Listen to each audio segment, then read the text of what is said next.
material and transcendental, can be reduced to the other one, even if there can be observed a mutual influence between them, and in some cases and in some sense, they can be considered as complementary ones with respect of the whole reality.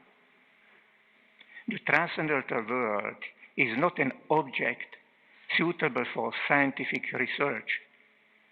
This means that it is not adequate to characterize the science as an atheistic super weapon against the spiritual world.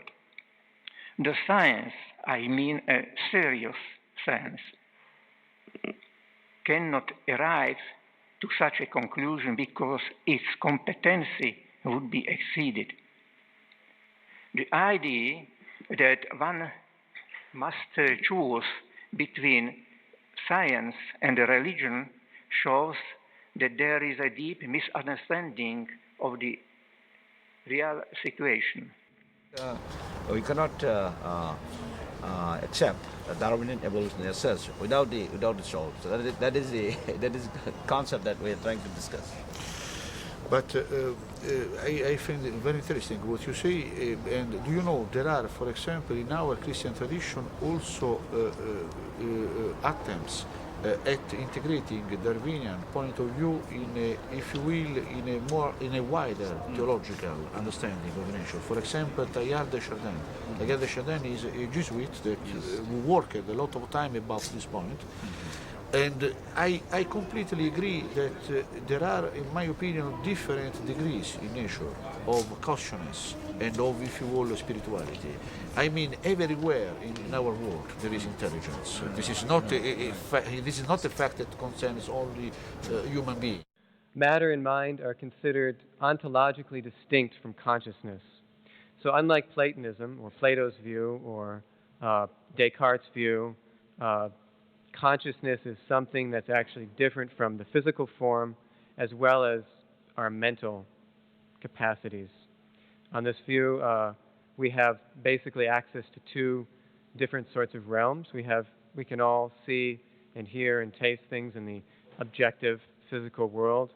And we also have our own internal private life of thoughts, emotions, feelings. And both of these are considered material. That's why we find in modern neurobiological research such a close relationship between what goes on in the brain and between the mind. The Bhagavata, this particular text, posits a third aspect of reality, which is called consciousness, or the jiva, or the purusha, or the atma, which is different from both the external physical world and the internal mental world. So that's basically the question. Can we really honestly say consciousness is a meaningful concept when it comes to a plant? On the view of the Bhagavata, a pure consciousness enters into different types of biological forms, plants, animals, amoebas, whatever. And once it enters into that particular form, once it begins identifying with that form, it's governed by the laws or the capacities and the abilities of that particular form. To return to the movie analogy, I think, you choose to go into the horror film, then you're going to get scared, hopefully. If you go into the love story, you're going to fall in love. If you go into the adventure story, you're going to feel adventure. So I think the analogy holds that when you enter a human body, you get a human experience. When you enter a plant body, when the pure self enters into a plant body, it gets a plant experience. And even here, life we observe today comes from previous life. A spontaneous generation is ruled out since Pasteur experiments back in the 19th century. And thirdly, attempts to reproduce life in vitro are unsuccessful so far, to say the least. In other words, we are far away to reproduce even a simple bacteria in the lab. Spirituality is private. Religion is public. If religions do not organize private spirituality or lose sight of it and rather go into the power business and politics. That's where the problems are. Now, scientific insight is private.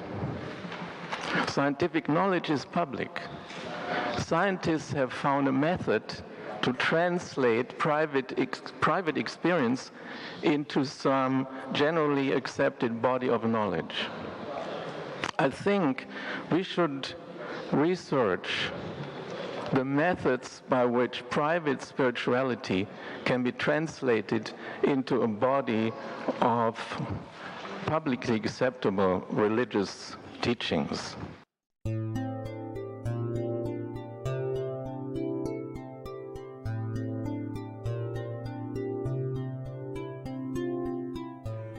So, in other words, the modern science tries to be almost exclusively mechanistic.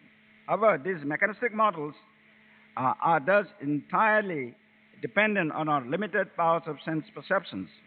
However, every honest and thoughtful person will agree that the electron, just like God, has never been seen. However, although the electron cannot be seen, its nature and existence can be understood by its symptoms. The symptoms can be inferred from the electron's influence and interactions with observable energies. In the same way, the spiritual soul, or the spiriton, we can say, cannot be seen, but its symptom consciousness can be perceived. Similarly, God can also can be experienced if we look for the symptoms of his existence. For example, beauty, truthfulness, intricate and mathematically perfect laws of nature, mysteries and mysticism, etc. Some of these are quantifiable, such as the mathematical laws, while others, like beauty, cannot be quantified or explained by rigorous scientific process. But we all know that both of these groups do exist as a part of reality. Therefore, the conclusion is that reality exists beyond the boundaries of empirical observation. Lately, meetings like this one are more and more frequent, and I would like to thank the organizers and Dr. Singh for inviting me. And in these meetings, there are scientists of different cultures and representatives of different religions. Believers and laymen have a dialogue on the most important themes of modern science and of life science.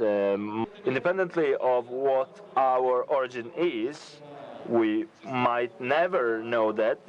Independently of whether we are fruit of chance or necessity, it's not so important knowing where we come from, but where we are going and how we are going there. Thank you. Why the free will topic is so important within this discussion? Because the free will is an element which enables the soul to develop itself. The free will enables to go right or left according to the freedom we've got. It enables to decay or to grow. So it is the free will is a tool of consciousness which enables to have this development. Darwin did not identify the consciousness, so it did not identify the free will. When we consider the process of life, it may be difficult to accept that we become ever more alive, and yet for every human being it is true that he or she is not a mortal being moving towards its end, but is an immortal being beginning to live.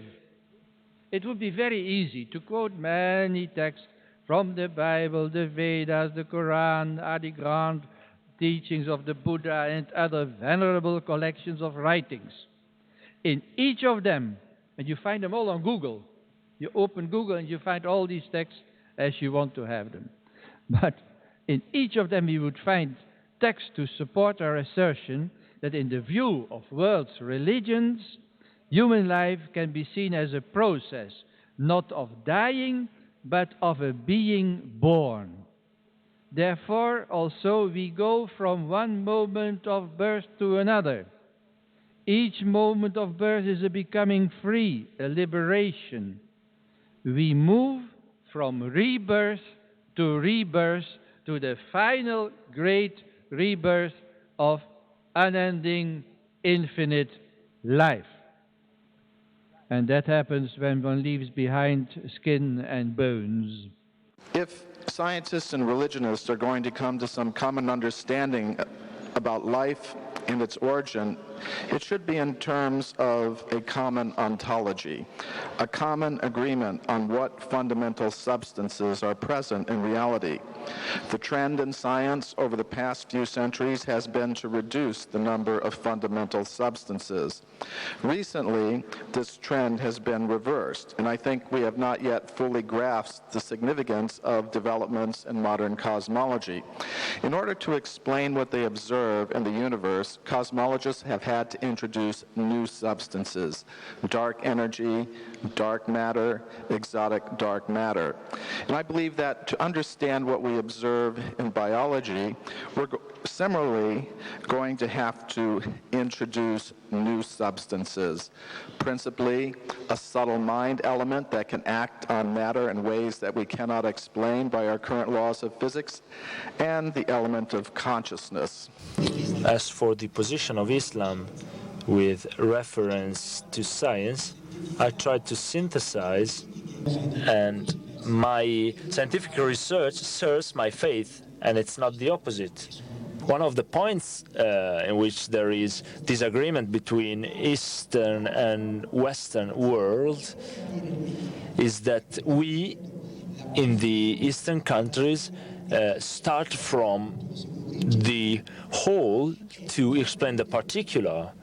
I have a short question. We have heard previously Mr. Rad Hassan he speak about the three monotheist religions in the world, isn't it? The Christian, the Jew, and the Muslim.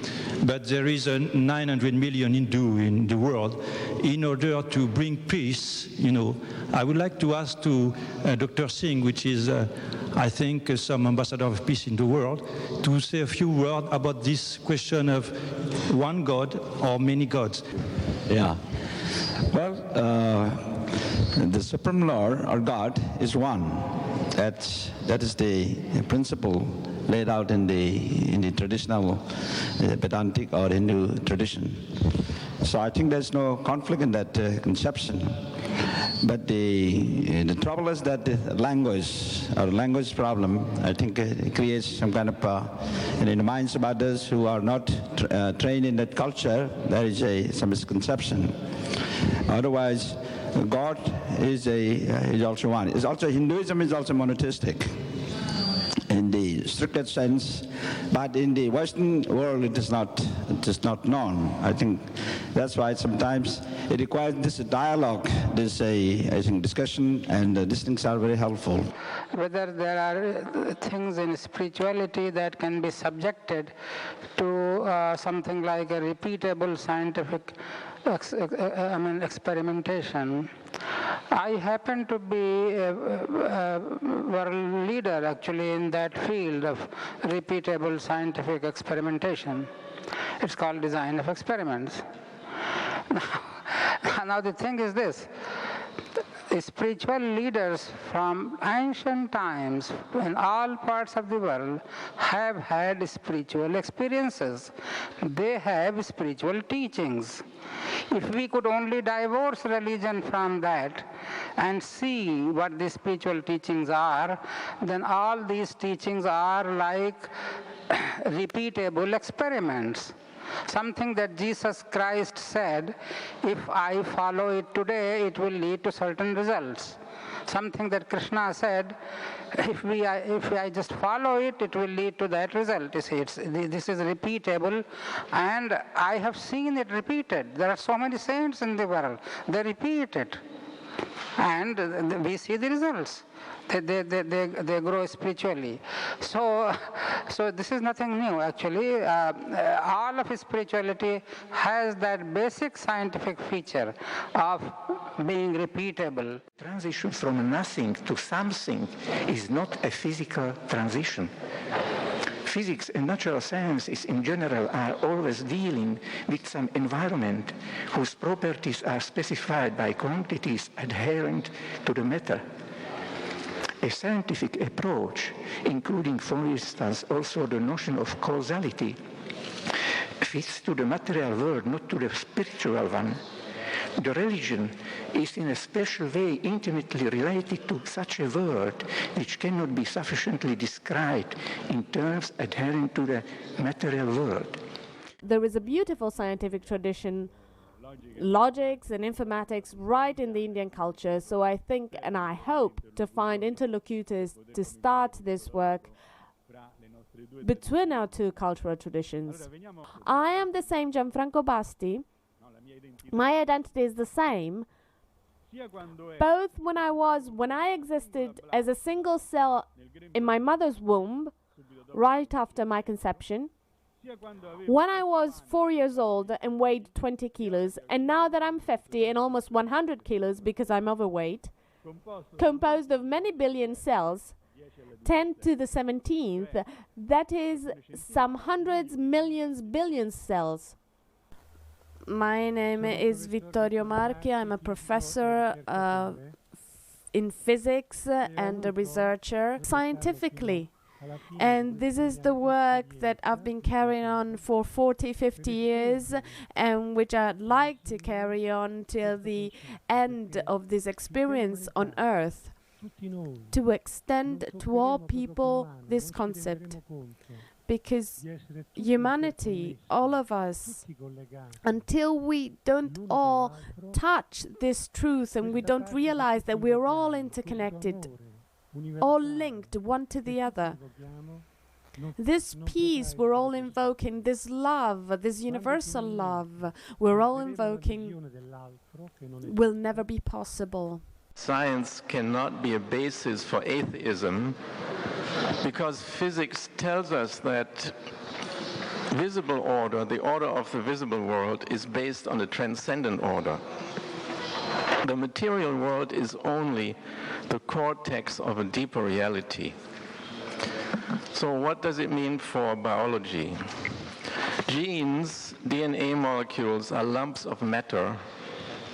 They're not the ultimate basis of biological order, but they are themselves actualizations of a deeper order. We will have to change the meaning of Darwinism in the same way we had to change the meaning of Newton's physics. Saint Paul, in his letter to the Romans, chapter 1, verse 20, goes back to this concept. The invisible perfections of God, just like his eternal potency and his divinity, appear clear in the created world. And he underlines that to recognize this presence of God is a sign of wisdom. In fact, our founder